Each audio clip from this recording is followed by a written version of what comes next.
Welcome to Forum 360. This is David Kettlewell, your moderator for the show. Today we have a program entitled Filmmaker Blue Green.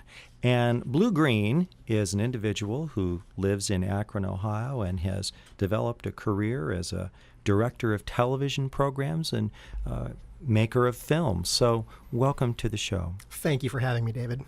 Now, one of the things that you've talked to me about is that you believe that the essence of being a producer of movies is to be a teller of stories. That is correct. The way I look at it is everything is a story. Culture, history, anything that we have that make us great is a story.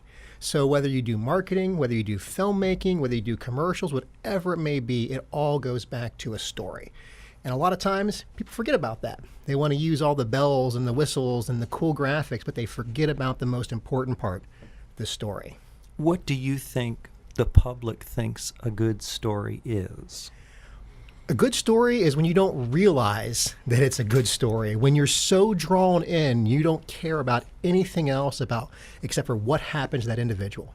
That's a good story. That's why we see so many great commercials, so many great films. When you can get lost in it and immersed in it, that's a good story. For you personally, what's a good story? For me personally, a good story's got to have a beginning, a middle, and an end, and not necessarily in that order. Are there some movies that are your favorites? Oh, there's tons of movies out there I really love. My biggest favorite is Citizen Kane. I mean, it's just a great classic story of corruption.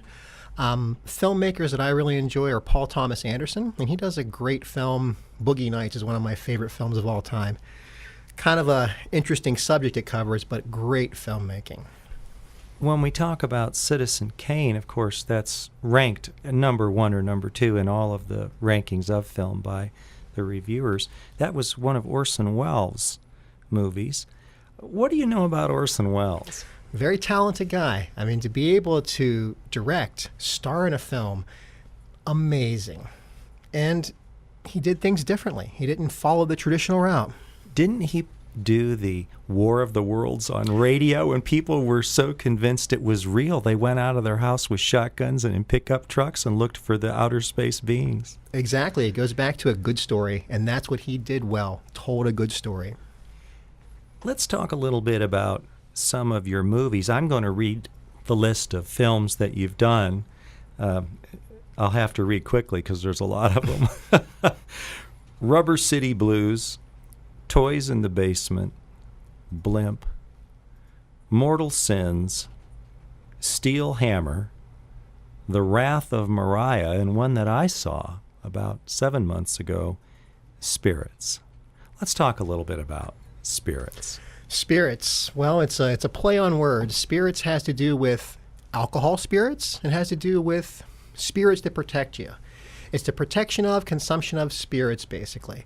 So this story deals with a person that's drowning themselves to death at a bar. And I always thought, what would draw someone in to do that? I mean, I know that addiction's a hard thing, but what got them there in the first place? And that's where Spirits unfolded. Tell us what brought him to the bar. Well, Spirits brought him to the bar, in all actuality. I don't want to give too much away. The film has kind of a twist to it a little bit, but yes, he gets drawn to the bar because of an unfortunate accident that happened in his life. And that brings him back there every day, every day, every day. I remember towards the end of the film, you have a huge surprise for the audience that totally changes the perspective on the story.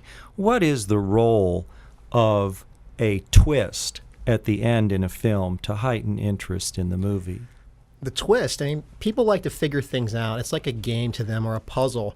And when you throw them a curveball at the end and they had no idea it was coming, that's when you've done your job quite well. When they want to go home and talk about this subject, not just say, oh, it was a great film, they carry a discussion on later on. That was the whole purpose of this film, to carry a discussion on.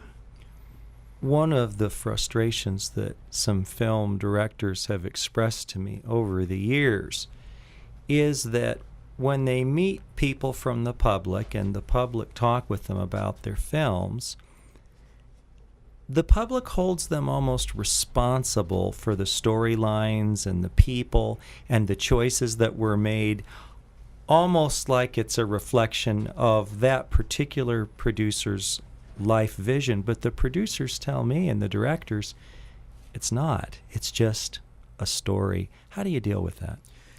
Yes, it's just it is a story, but you got to have characters that you feel fit the part correctly. You got to have a good story concept there, and ultimately you do the best you can. Now, at this point in my stage, I don't have budgets. I don't have millions of dollars to throw around, so I do the best I possibly can with what I have. And that's a challenge, using limited resources and still turning out a good piece. So really, it's all done in the back end. It's a lot of work on the back end. Have you ever had somebody come up to you on one of your films and they just don't like a character? Not the actor that did the job, just they don't like that character and was very critical of a particular character. And how do you handle that? Well, if they got a good point, they got a good point. I mean, sometimes when you do something like this, you're so engrossed in it, you can forget little things that don't make a lot of sense because you're worried about the actors, the sound, the quality of what you're shooting, the storyline, the location. There's so many little things to worry about that it's refreshing sometimes to get a different point of view. And I take any point of view that I can get to heart. You never know when that might change the way the film goes. Is someone who watches a film looking for vindication of their own life view, or are they learning to learn, or are they looking to learn something new about life? It's a combination of both, and a lot of times it's just generally an escape. Look at all the superhero movies we got out now. Those are really just an escape from reality, but everybody that really watches the film too also kind of takes a part in that film, and they do relate it to their lives.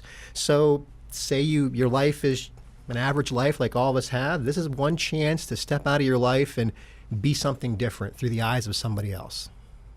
Let's talk a little bit about the process of filmmaking. It starts with a story idea. And where do you get those story ideas?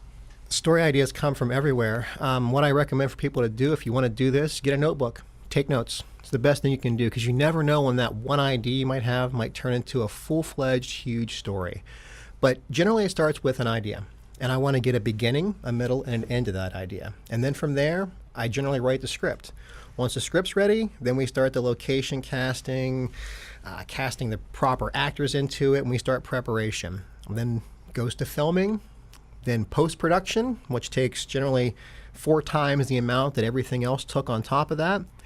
And then if you did your job well, you get done and you have a great piece ready to show the world.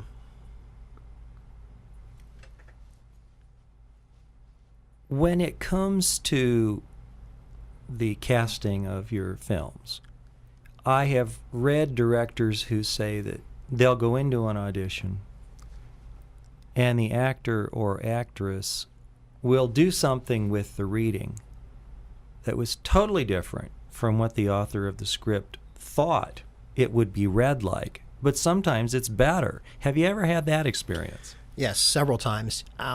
Once they wrap their mind around it, a good actor will take that part on.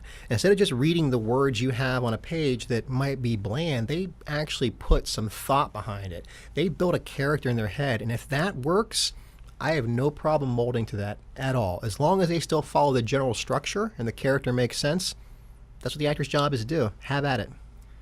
What kinds of input can you give an actor or actress who's filming a role that actually do some good and help right on the set when you're shooting? What kinds of things will they listen to and can they respond to? Well, I mean, a good actor, actress will be open to interpretation, won't get irritated with you because you're questioning their method. They just gotta be willing to take direction a little bit, open things up, change the way they think a little bit, deliver things a couple times. But what I can say to actors and actresses is, don't just read the script. Own it. Own that piece, that part, and you'll do so much better. What does it feel like to edit your films? Wow, that's a tough question. Editing the film it's a process that takes a very, very long time. It's really rewarding for me to get done and be able to see a segment done. And generally I work in chunks. We may start with the ending or the beginning, depending on what part I want to work on first or what I have filmed already.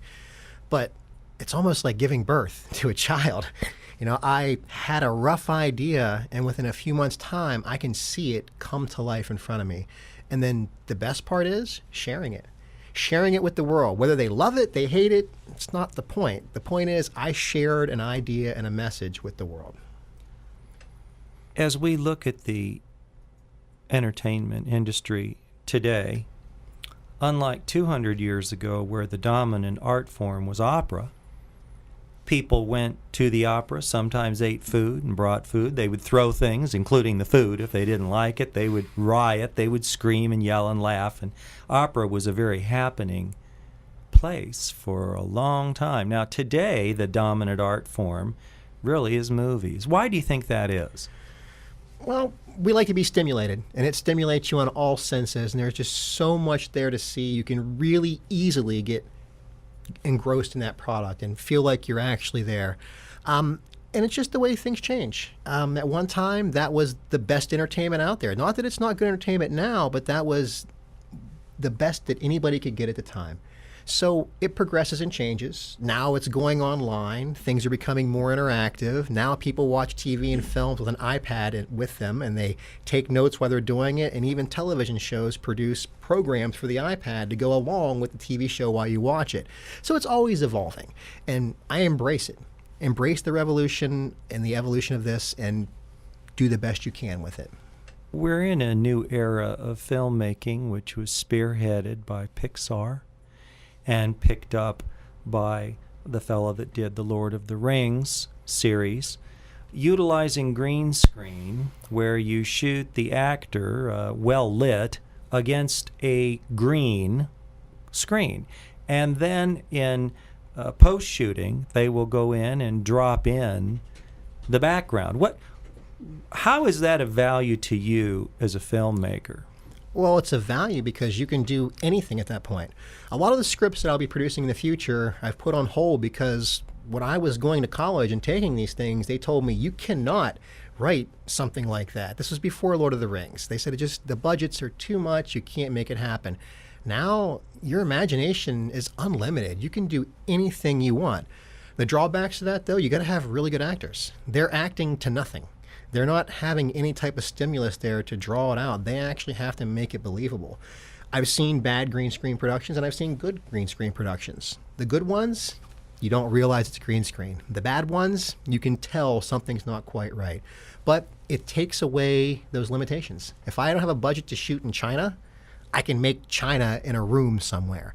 So I can do anything that my mind can imagine at this point. And as long as I have the budget for the CGI work as well. Would it be possible, you think, where an actor or actress might do a wonderful audition reading to another actor, but then when you put them in front of the green screen, you get nothing? Could that happen? Oh, yes, and I've seen it happen. I do commercial work as well, and some people can do it all in their mind. Some people need to see every little detail. So it really depends on the person, but yes, it's a whole different ballgame. It's not the same way as acting to another person. On Lord of the Rings, the director was Peter Jackson. And there was the Andy Serkis, I believe, is the name of the individual who played Gollum. Mm-hmm. And they attached gizmos to his extremities, legs and arms and torso and head, that provided a computerized matrix of where his body was. And then that spatial relationship as he was hopping around on rocks became what they built this totally animated character of Gollum out of. But I remember from watching the production notes, which are extensive on the collector's series of Lord of the Rings, that actually they asked Andy to come in and stand in and pretend he was Gollum during a lot of the shooting with the other actors and actresses because they were having trouble creating the feelings internally that they needed to, and being able to look at Andy and seeing that Gollum character hop around made it just better. What did you think of that phenomena? I think it's fantastic. You can take someone's facial expressions and really mold that to the character, and it's done in a lot of different types of formats. It's not only films and cartoon animation now with all the regular TV shows like Family Guy and things of that nature, the actors that are the voice actors, their emotions are coming out in the animation. They'll do the voiceovers first and then animate afterwards so they can actually make it seem more believable. And that makes a more believable piece when they can show that true emotion, those real movements, as opposed to trying to create them from nothing and going off of modeling. Makes it a much more real experience. Do you think that actors are different? Yeah, actors are definitely different. I mean, you got to be able to play a part. I mean, we all, starting out as a child, we're all actors and actresses. I mean, I remember when I was little, I could have a friend of mine, or my dog for that matter, and we can get lost in the woods for hours playing all kinds of different games. I could be in a fantasy land. I could be in Europe. I could be anywhere I want to. So yeah, you are a little bit different because society tells you to shut that off. You can't be creative. You can't act like that. But you get the ability to do that. So yeah, they're a different breed. There's no doubt about it. But that's what makes good filmmaking. Andy Kaufman was a very famous comedian who early on in his career would go into a place where he was to perform with a crowd, and he would pretend that he was a foreigner that could barely speak English and beg to be allowed to go up on stage. You know, can I please, could I go up and do 5 feet? Just please, may I go up and please? And the manager would come out, get out of here. Go on, now get out of here. I told you, I'm not going to put you up on the thing. Well, this would go on for like an hour, and finally, okay. And they'd bring him up, and then he would do his comedic bit. I will now be President Carter. Hello, I'm President Carter. And, you know, the crowd's like laughing, and then all of a sudden, he comes out with this boombox, turns his collar up, turns around, puts on a wig, picks up a guitar, turns around, and does the strongest Elvis impersonation that's ever been done on stage.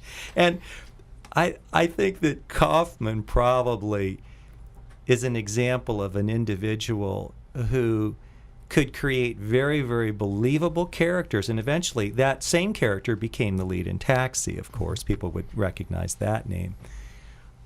But you were talking about the malleability of the personality and the ability to make a dream alive and real. Kaufman could do it. Yeah, you got to believe the character. You got to become the character. And the good actors of today, you know, will say Daniel Day-Lewis is one of my favorite actors. Johnny Depp, another favorite actor. But Daniel Day-Lewis goes into character, and he doesn't leave that character. And Abraham Lincoln, he was Abraham Lincoln the entire time they were shooting because he wanted to be believable. It's hard to turn it off and turn it back on. You've got to keep in character, much like Andy Kaufman. Why has Johnny Depp's career been so successful? He's a fantastic actor. I mean, you believe it. Even if he's in not the greatest stories, he still brings an element to that no one else can touch. His characters are incredibly believable because he takes the part on. So yeah, he's one of those actors that can just dive in and be 5 different people within 5 different minutes, and you'll never know that it was different people if he put a couple wigs on. He looks the same in a lot of it, but his personalities just shine through. When you are first concepting a film, do you see the images of the scenes that you're writing go through your mind like an imaginary television set and you're watching it? Or how does that work in your head? Yes, everything to me is visual. I'm a visual type of person. I learn visually, I see visually, so I always see this. Now the thing is, you got to be willing to take away from your vision a little bit because sometimes you can't find everything you need. So I try to keep my imagination within boundaries. Much like Spirits. Spirits was written to be shot within a 4-block radius of our house. I didn't want to go anywhere. I didn't want to have to do anything. I try to utilize what I have. And that's advice I give to a lot of filmmakers or anybody. Utilize what you have to its fullest extent. Now, for those of you who would like to learn more about Blue Green's art in film, if you go to bluegreenfilms.com, you can find your films under About Me. Was that the section on the web? That's correct. And you can also search Blue Green Akron, Blue Green Film, and I'm going to pop up there. And there's going to be a lot of stuff you'll find. Before we talk about your new film that you're working on, Let's talk a little bit about something that you got involved with that wasn't a film project, but was certainly an extension of your concept of public service, a contribution to society. Let's talk about citizen journalism. Citizen journalism, well, we always thought, I mean, especially when I was going to school in the 90s, I thought, wow, would it be great to have a place where storytellers could go and tell stories, not have a barrier of trying to find equipment and editors and shooters and all that. They could go and do what they wanted to. So that concept evolved a bit, and we put it on the back burner from the 90s all the way up to the 2008, I believe it was, because it wasn't feasible. And we found out that there was a grant out there that could make this happen.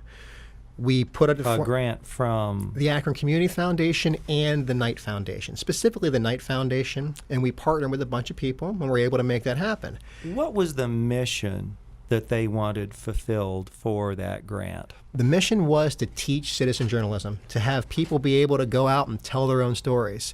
Now in Akron, we don't have a lot of news programming, so it was attractive to them because they could get actual stories come through. So we'll teach people to come in, educate them, run them through classes. After they get done, they could take out equipment for free. They could come back and edit on Macintosh computers. And we gave everybody the tools to do whatever they wanted to do, with a focus on Akron-related stories. Where did those clips end up? They are on the web. You can go to akronist.com, or you can find the Akronist on YouTube. And that's AKRONIST, as in Akronist. That is correct, akronist.com. And there's a relationship with Ohio.com and Akron Beacon Journal, I think, there too. Mm-hmm. We actually was housed in the Beacon Journal's building, and we taught there for a while. Now it's actually at the library, the public library in downtown Akron. You can go there and sign up for classes whenever you like. So anyone out there who's listening to this program, if they have an interest in learning how to use a camera, learning how to shoot that video camera, get sound, put together a story, edit it, and put it on the web, this can do it. Completely. You can go to akronist.com and sign up for classes today. Are they free? Yes, they are free. So the classes to learn this are free. That's correct. Do you have any guesstimate of how many of those things have been made to date? How many students we've run through? It's got to be in the thousands now, and thousands of stories as well. It's just a plethora of things that we've created. On to one more topic before we get to Ghost Highway, which is your new film. But I had a question that I've always been curious about. Why is it that slasher films have always been the entry point for people desiring to build a career as director? And we could look at Kevin Williamson, who did Scream and then went on to do many very successful series on television, on WB, I know, and Dawson's Creek being a big, big hit. But he started off with these Scream violent films that are just kind of scary films. I describe, what do you call those, the ones that are just scary? Yeah, I guess they are kind of slasher films, and they've got such a genre. There's everything from the gory ones that show a lot of blood and whatever. But to me, it's easier to scare somebody than it is to make someone laugh. It's easier to scare somebody to make them feel for a character. It's a lot easier. That's really what it comes down to, in my humble opinion. Have I made a scary film yet? No. But it's easier to go boo to somebody and scare them than try to build emotion. How important is suspense? Suspense is everything. You know, I look at Alfred Hitchcock and his MacGuffin theory, and he would let the viewer know what's happening, and the person in the film doesn't. So they're so on their edge of the seat. Don't open that door. Don't take that corner. Suspense, you have to have it. Is that what those slasher films have going for them? Suspense and just raw scare factor. The blood, the gore, the someone popping out of nowhere, the crazy thing that walks across the screen. Those are primal fears that we have, and it's easy to tap into. Let's talk about your new movie, Ghost Highway. Okay. Ghost Highway is a short film that's going to be about 5 minutes, and the whole purpose of this is to get a pilot for a television show. And we've developed series out at this point. That's where we're going with this. But I've always been the type of person that I'm not going to dedicate my life to doing something when I have a full-time job and I'm working if I don't have a budget. It's going to reflect that I don't have a budget. You need budget and time to make a good piece. So starting with a 5-minute piece is much more manageable without a budget for me, and then I can turn that into a larger piece. What can you tell us about the storyline? The Ghost Highway. We talk about elemental fears. This is something that plays off an elemental fear. Fear of electricity. I think deep down inside, we're all kind of scared of electricity. Now, has it been done before? Yes. There was a film called Shocker, I believe, that was Wes Craven in the 80s, and it wasn't done that well. A guy gets electrocuted, and he starts popping out of toasters and attacking people. Really bad concept, but unique idea, we'll say. This one is dealing with spirits traveling through electrical current. Explain that a little more for me. Well, topic today is hot as ghosts. I watch these ghost shows, not that I'm into them, but it's a hot topic. And there is something to be said about science and scaring people. So if we throw a little science behind this, like The Matrix had a lot of science into it that drew you into it, the science of electricity can't be created or destroyed. It goes somewhere. We are basically housing, whether you call it a soul, whatever you want to call that, something in there. Where does it go? Does it go somewhere? Does it get stuck somewhere? Can it get stuck somewhere?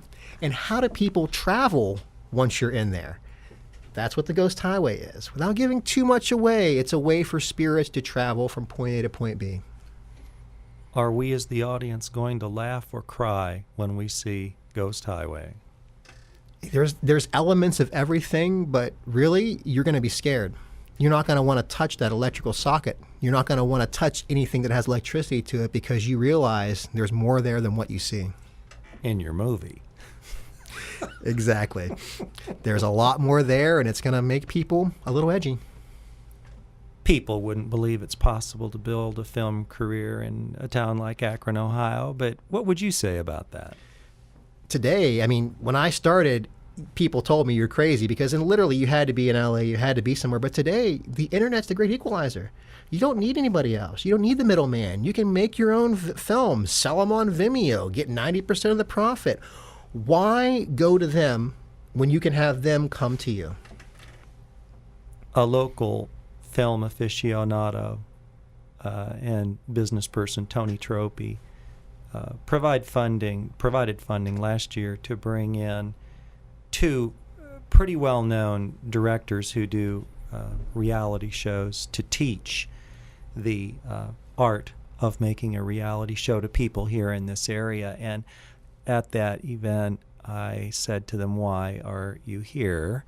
I was curious, why are they here? And they said, "Well, we're looking outside of LA and outside of New York and outside of Chicago for good ideas."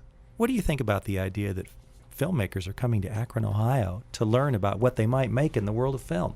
Well, it's a great place to shoot. We have the North Coast here, which is basically an ocean. We have hills, we have valleys. It's a perfect location to shoot. As we can see, is how many films are being made in Cleveland right now. And it's cheaper, much cheaper to film here as opposed to anywhere else. Thank you so much for joining us. This has been Forum 360 with your moderator, Dave Kettlewell, speaking with Blue Green. Thank you for having me.